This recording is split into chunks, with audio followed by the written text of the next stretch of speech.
ગુજરાત માટે અત્યંત ચિંતાજનક આ સમાચાર આવી રહ્યા છે તો 2 નવેમ્બર સુધી ખૂબ જ સાવધાન રહેવું પડશે। અરબ સાગરનું ડિપ્રેશન કાંઠા પર લેન્ડફોલ થવાનું છે।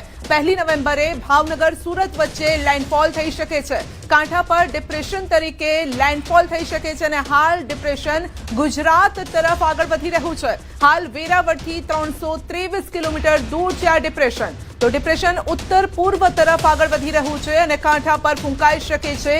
તેજ ગતિથી પવન હાલ પણ રાજ્યમાં જોરદાર સુસવાટાવાળો પવન ફૂંકાઈ રહ્યો છે। 52 થી 55 કિલોમીટરની ઝડપે ફૂંકાઈ શકે છે પવન અને આ ગતિ આવતીકાલે પરમ દિવસે વધી શકે છે। ડિપ્રેશન ઉત્તર પૂર્વ તરફ આગળ વધી રહ્યું છે એટલે કે ગુજરાત તરફ આગળ વધી રહ્યું છે, વેરાવળ તરફ આગળ વધી રહ્યું છે।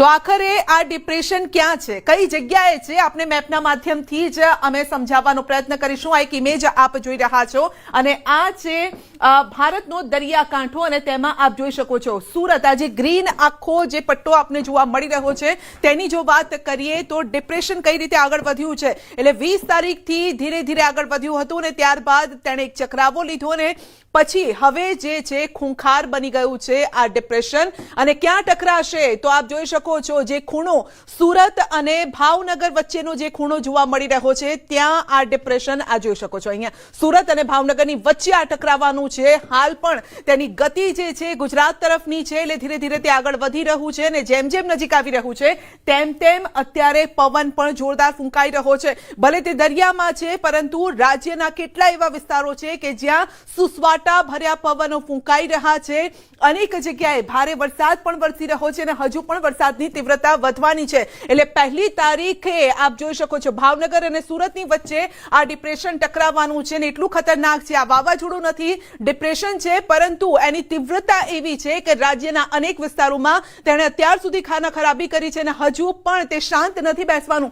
1 અને 2 તારીખ 31 1 અને 2 તારીખ આ એવી તારીખો છે કે જ્યારે રાજ્ય પર આ આફત એવી રીતે આવી રહી છે કે લોકો માટે ખાસ કરીને ખેડૂતો માટે આ ઘાત બનીને આવી છે આ સિસ્ટમ। અરબી સમુદ્રની આ સિસ્ટમ છે।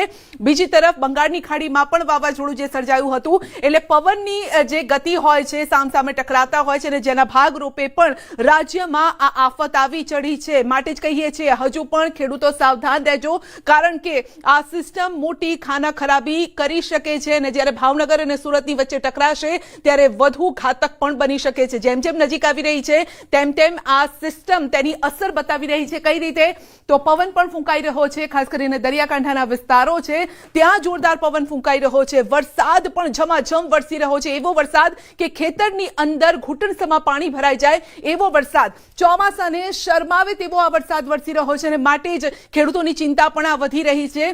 અમે ચિંતા ઓછી કરવા માટે ઈચ્છી રહ્યા છે પરંતુ જે સિસ્ટમ છે એ એવું કહી રહી છે કે આ ચિંતા ઓછી નથી થવાની। ખાસ કરીને 1 તારીખ અને 2 તારીખ કે જ્યારે આ જે સિસ્ટમ છે 1 તારીખે જ અહીંયા ટકરાવવાની છે આપ જોઈ શકો છો એટલે નવેમ્બરની શરૂઆત પણ માવઠાવાળી રહેવાની છે। નવેમ્બરનું પહેલું અઠવાડિયું પણ જે છે તે પણ માવઠાવાળું રહી